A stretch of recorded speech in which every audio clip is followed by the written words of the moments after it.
Good morning, everybody. I hope you can hear me and see me. Uh, Somebody type in the chat. Let me know you can hear and see me. I'm on Webinar JEO, and I actually have an echo in my ear driving me crazy. But, do you hear an echo, Cynthia? Or is it just me? No echo. Great. We can hear and see me. All right. Awesome. Well, thank you for joining me this morning, and right away. So I am on a webinar platform that I haven't used in a long time, so I've sort of forgotten how it works. Hopefully we can remember. So anyhow, I'm going to go ahead to screen share, and I'm going to see that you can see my screen now, and I'm going to start a PowerPoint presentation. So here we go. So today's talk is about prebiotics, probiotics, enzymes, and you. And as you know, we've introduced a new product this week, and not too long ago another new product, and I'm going to review how all this stuff works. But I want to start with this, and the reason it's important is because we're going to talk about why enzymes, prebiotics, probiotics, etc. are important in today's environment. And I'm sort of starting with Dr. Otto Warburg, who's frequently misquoted. Some people are fond of saying that Dr. Warburg showed that cancer cannot exist in an oxygen-rich environment and or in an if it's not alkalized, and that's not exactly what he found. He's usually misquoted. What he did in fact find is that cancer cells are typically low in oxygen. And the reason they're low in oxygen is because they primarily use sugar as a food source. Cancer cells live on sugar. He decided in his later years that toxins are the primary cause of cancer.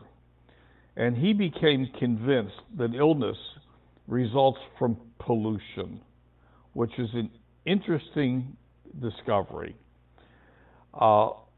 If you look at the next slide, which comes from the stink, what we see, and I've shown you this before in other presentations, and what we see is a very profound tracking of many modern diseases with the increase in pollution, in man-made chemicals, in toxins in our environment. Now, there are many people that look at this graph and they say, well, that's not good science. I agree, it's not good science, but it's also hard to look at this and not believe that there's a correlation. Very learned people can argue, but the reality is in front of our face. What does that mean to us today? Our food has become a major source of toxicity in our bodies. Not only does our food contain bad stuff, sugars, GMOs, synthetic chemicals, etc., but we also have incomplete digestion. And what incomplete digestion means to you is food lying, rotting in the folds of your intestines and causing irritation, problems, and ultimately some pretty bad diseases. So our food needs digestive enzymes in order to digest, in order for our body to use it. And in fact, it needs all the things we're going to talk about today, and I'm going to show you why. Our good bacteria is needed for complete digestion of our food, and that's compromised by toxins, poor food quality, and other factors such as vaccines, antibodies, etc. So, digestive enzymes. Digestive enzymes come, at least the way God intended and nature grew food. Your food has enzymes in it, and the enzymes that come in your food will help digestion. Raw food contains natural enzymes that makes their digestion easier. Now, the first problem we have is that the more refined the foods are, the less the digestive enzymes in the food are effective or even exist at all. They're destroyed in processing. And so now your body has to come up with a source of digestive enzymes in order to handle the food at all and absorb any nutrients from it that are actually there, if there's any nutrients at all in processed food other than sugar. So digestive enzymes are pretty critical.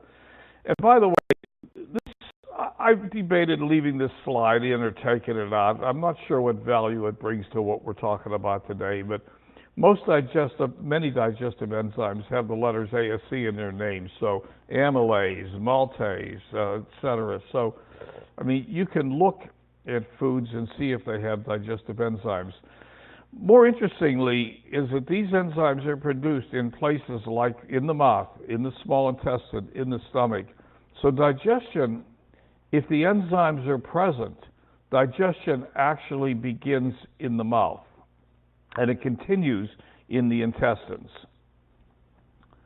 So, digestive enzymes is primarily to act as a catalyst and speeding up specific life-preserving chemical reactions in the body. Essentially, you start with a quarter pounder with cheese, and digestive enzymes begin to break it down. Now, I'm being a bit facetious here, but digestive enzymes help to break down larger molecules and make them more readily absorbed in the body. So, needless to say, that's a pretty important process. Now, cooking is one of the things that destroys enzymes. Enzymes in raw food are destroyed. The more accurate chemical term is denatured. Who cares? They don't work anymore when food's heated above about 118 degrees.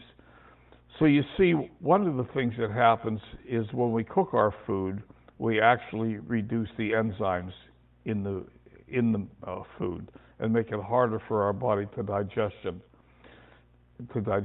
Even if it's only been heated for a short period of time, the food is essentially dead. Your body lacks the ability to absorb the nutrients from it because the enzymes have been destroyed. The other thing that happens is digestive enzymes decrease with age.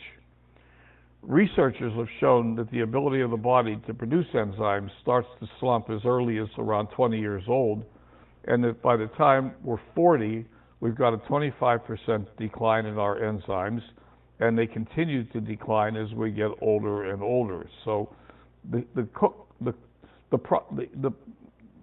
multiple processes, cooking to the food, our aging, and the decline in the food quality itself all leads to the conclusion that the foods don't have digestive enzymes that we need, and they're critical. Without them, you can't get complete digestion. And once again, poorly digested food gets stuck in the folds of your intestines, and that can cause a lot of issues. So there are many diseases that are related to poor or incomplete digestion. So basically, in summary, for digestive enzymes, we lose digestive enzymes as we age and when we cook food. 118 degrees roughly is the temperature at which the enzymes are destroyed. They can also be destroyed by commercial farming and processing practices. They're destroyed by strenuous exercise and inherited conditions. Poor digestion and low immunity can result if our enzyme count is low. Difficulty digesting, especially dairy and or gluten, results if our enzymes are low.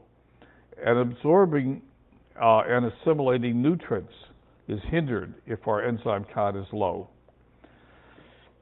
Hence, the digestive enzyme product that we introduced earlier this year. And I find personally, I've been using it, and I find personally it really helps. But that's what it's all about. It's about supplementing the enzymes. Now, the next question then, of course, that's going to come up is, okay, well, if we have this and we're supplementing our enzymes, why do we need probiotics, prebiotics, and what's all that about? So, probiotics take over. Now, this is a simplistic view. If a chemist or an enzymatist, whatever they call these guys that study enzymes, et cetera, were sitting here, he'd slap me and say, that's not really quite accurate, Len.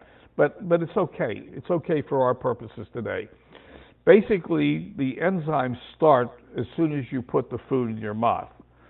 And as the food that's been processed by the enzymes gets to a point where it can, in fact, pass into your intestines, probiotics take over. Now, it's interesting to know that there's a valve at the bottom of your stomach, and large food particles cannot pass into the intestines. They can get stopped in your stomach. If the enzymes aren't doing their job, the food may not pass into your intestine at all. Once it does pass into the intestines, probiotics are the good live bacteria in your intestines that are needed for proper health. Now, antibiotics save lives, but we have an overuse and really an abuse of antibiotics in our society. So many things, soaps, toothpaste, personal care products, etc. And triclosan is one of the most dangerous, and it has been banned recently. And I don't know if it's completely out of everything yet. In fact, I don't think it is, but it's one of the most dangerous ones. But it essentially destroys all bacteria. It destroys the good and the bad bacteria. If you don't have probiotics in your intestines, digestion cannot continue in the intestines.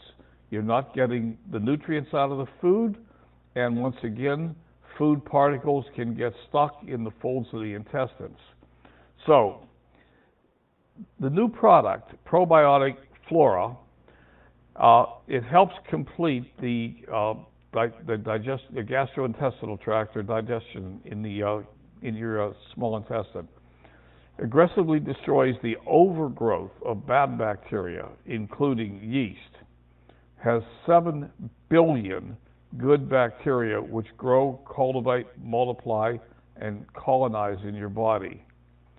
And it supports digestion, urination, your colon, elimination, gas, bloating, and yeast reduction, and properly balances the bacteria flora and pH levels. And it also has one of the most aggressive, expensive, and difficult to produce strains in it called L. salivarius. As far as I'm aware, it's the only probiotic on the market that has L. salivarius because it is an expensive and difficult to produce strain. But it's also a very aggressive and an important one. Now, again, because our food supply is compromised by soil, meat, water, overuse of antibiotics, even vegetables, even if you're a vegetarian, your food source is compromised because of the poor quality of the soil and the water supply. And of course, as you know, every store has hand cleaner at the entrance. These things are overused and dangerous in hospitals.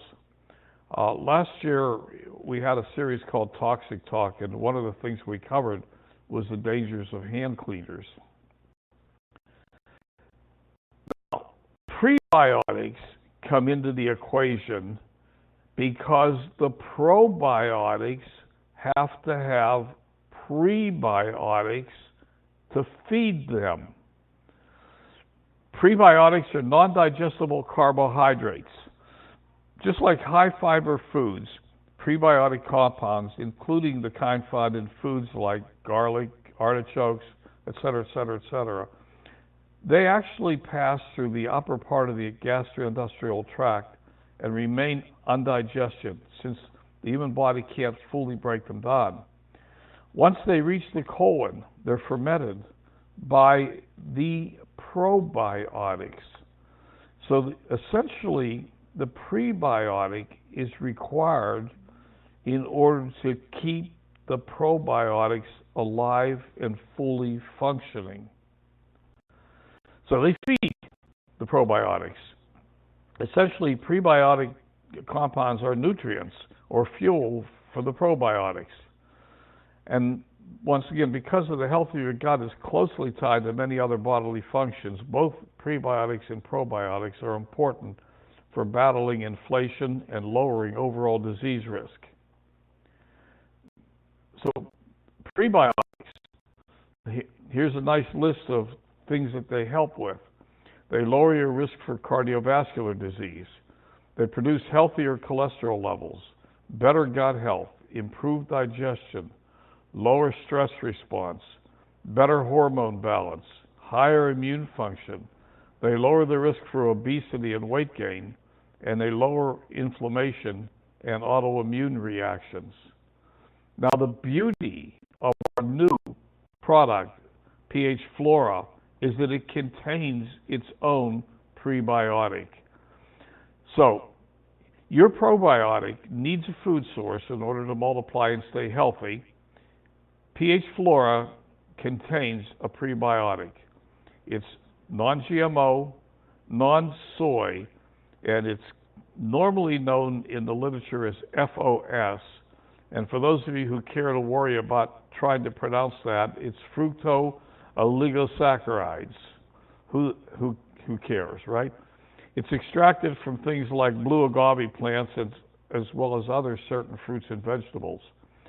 So one of the things that makes Flora, or pH Flora, such a fantastic product is that it contains the prebiotic FOS already built into it.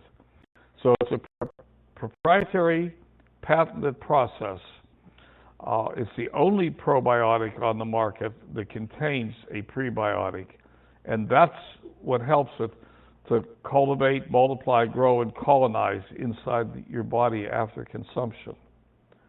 So you can start taking pH Flora, and it will continue to grow and maintain its health inside your body all by itself because it's being fed from its own prebiotic source. Which leads to the question, do I need any other additional prebiotics?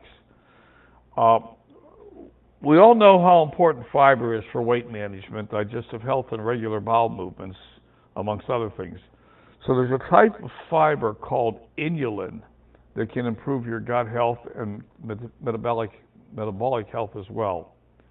It comes in many different forms. Actually, FOS is very similar. It's related to inulin. So once again, inulin helps feed the good bacteria, keeps them healthy, and it's in our shakes. So if you look at our shake, organic inulin derived from Jerusalem artichoke is in the shake. So that makes the shake a very healthy thing for you to be using as well. And by the way, B-tabs are also a prebiotic. So the benefits of inulin, well, better infant nutrition, gastrointestinal health, colon cancer prevention, better blood sugar control, healthier cholesterol levels, improved bone mineralization, protection from fatty liver disease, protection from obesity, better immunity. Now, I'm going to go on record right now as telling you that I just got my blood work back this week. I've been taking inulin, I've been taking the B-tabs, I've been using the digestive enzymes, and I've done a few other things. And my cholesterol level has dropped dramatically. My blood sugar has dropped dramatically. My blood pressure has dropped dramatically from what it was a year ago. So I'm I'm a living testimonial to all of this stuff. It's really helping me. So the bottom line, many modern medical issues are related to improper or incomplete digestion. We all need prebiotics, probiotics, and digestive enzymes for proper health and disease control. These decrease with age, and they require supplementation. The bodily functions impacted are too numerous to mention, but include just about everything. And of course, we all know this, without proper nutrition, your body cannot sustain itself.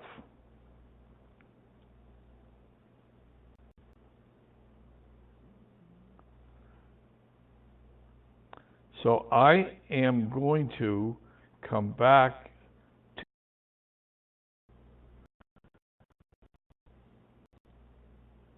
Okay, I should be back on camera, and hopefully, now, thank you, Larry, thank you, Cynthia. Tell me about the echo. Was this understandable, or was the echo really difficult to deal with? And also, if you have any questions, put them in the chat. And I know there's a way to also, no, the echo was okay. I know there's a way. I have to get used to this new webinar platform now, and I know there's a way to, okay, very understandable. Okay, so I know there's a way to enable people to talk, but I don't know what it is. So that'll be my next thing to learn about. So if there's any questions, but that's really all. If there's any questions, put them in the chat, and we'll address them. Otherwise, we'll go back to our Friday. So I don't see any questions. And that being the case, we'll just call it a day. So, okay, we'll end the webinar. Thank you for coming. I think if it all works as advertised, there will be a replay available, and I'll put it out there a little later on. So I'm going to go ahead and end the webinar. Bye for now.